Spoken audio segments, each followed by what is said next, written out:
Welcome to my channel. السلام علیکم۔ بادشاہ نے اپنے بہنوئی کی سفارش پر ایک شخص کو موسمیات کا وزیر لگا دیا۔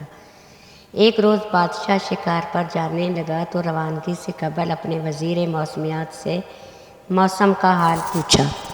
وزیر نے کہا کہ موسم بہت اچھا ہے اور اگلے کئی روز تک اسی طرح رہے گا، بارش وغیرہ کا قطعاً کوئی امکان نہیں ہے۔ بادشاہ مطمئن ہو کر اپنے لاؤ لشکر کے ساتھ شکار پر روانہ ہو گیا۔ راستے میں بادشاہ کو ایک کمہار ملا۔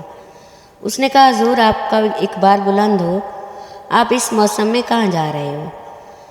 بادشاہ نے کہا، شکار پر۔ کمہار کہنے لگا، حضور موسم کچھ ہی دیر میں خراب ہونے اور بارش کے امکانات بہت زیادہ ہیں۔ بادشاہ نے کہا، ابے او برتن بنا کر گدھے پر لادنے والے، تو کیا جانے موسم کیسا ہے؟ میرے وزیر نے بتایا ہے کہ موسم نہایت خوشگوار ہے اور شکار کے لیے بہت موزوں، اور تم کہہ رہے ہو کہ بارش ہونے والی ہے۔ پھر بادشاہ نے ایک مصاحب کو حکم دیا کہ اس بے پر کی چھوڑنے والے کمہار کو 2 جوتے مارے جائیں۔ بادشاہ کے حکم پر فوری عمل ہوا اور کمہار کو 2 جوتے نگد مار کر بادشاہ شکار کے لیے جنگل میں داخل ہو گیا۔ ابھی تھوڑی دیر گزری تھی کہ بادل چھا گئے۔ ایک آدھ گھنٹے بعد گرج چمک شروع ہوئی اور پھر بارش بھی ایسی خدا کی پناہ، ہر طرف کیچڑ اور دلدل بن گئی۔ بادشاہ اور مصاحب کو سارا شکار بھول گیا۔ بادشاہ پانی سے جل تھل ہو گیا۔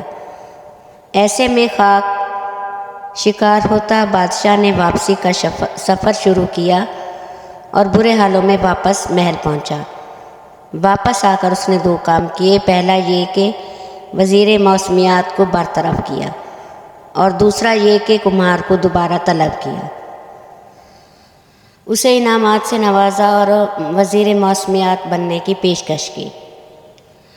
کمہار ہاتھ جوڑ کر کہنے لگا، حضور کہاں میں جاہل اور ان پڑھ شخص اور کہاں سلطنت کی وزارت۔ مجھے تو صرف برتن بنا کر بھٹی میں پکانے اور گدھے پر لاد کر بازار میں فروخت کرنے کے علاوہ کوئی کام نہیں آتا۔ مجھے موسم کا رتی برابر پتہ نہیں۔ ہاں البتہ یہ کہ جب میرا گدھا اپنے کان ڈھیلے کر کے نیچے لٹکائے تو اس کا مطلب ہے کہ بارش ضرور ہوگی۔ یہ سب میرا تجربہ ہے